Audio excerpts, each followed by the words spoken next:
ওর হাত ধরেছো কেন? তুমি জানো উনি কে?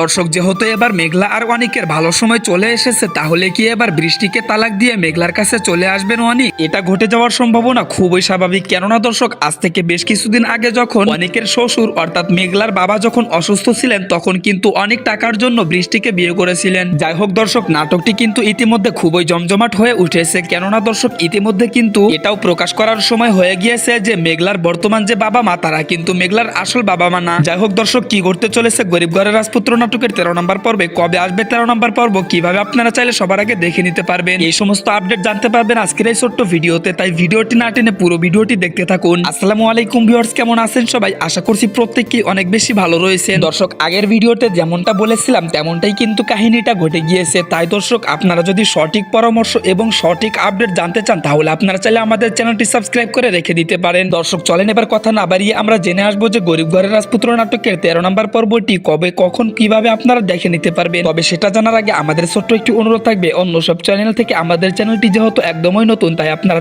চ্যানেলটি সাবস্ক্রাইব করে রেখে দিতে পারেন। দর্শক, ইতিমধ্যে আমরা জানতে পারি যে গরিব ঘরের রাজপুত্র নাটকের 13 নম্বর পর্বটি আগামী শনিবারের দিন 12টার সময় কারণ হিম ইউটিউব চ্যানেলে আপলোড করা হবে। তো আপনারা যদি সবার আগে ভিডিওটি দেখতে চান, তাহলে অবশ্যই কারণ হিম ইউটিউব চ্যানেলটি সাবস্ক্রাইব করে রেখে দিতে পারেন। আর হ্যাঁ, আপনারা চাইলে আমাদের চ্যানেলটিও সাবস্ক্রাইব করে আমাদের পাশে থাকতে পারেন। কেননা দর্শক, নাটকটি আপলোড করার সঙ্গে সঙ্গে আমাদের এই চ্যানেলে সবার আগে আপডেট জানিয়ে দেওয়া হবে। তো যারা যারা সবার আগে দেখতে চান, তাহলে অবশ্যই চ্যানেলটি সাবস্ক্রাইব করে পাশে থাকবেন। দেখা হবে পরবর্তী ভিডিওতে। সবাই ভালো থাকবেন।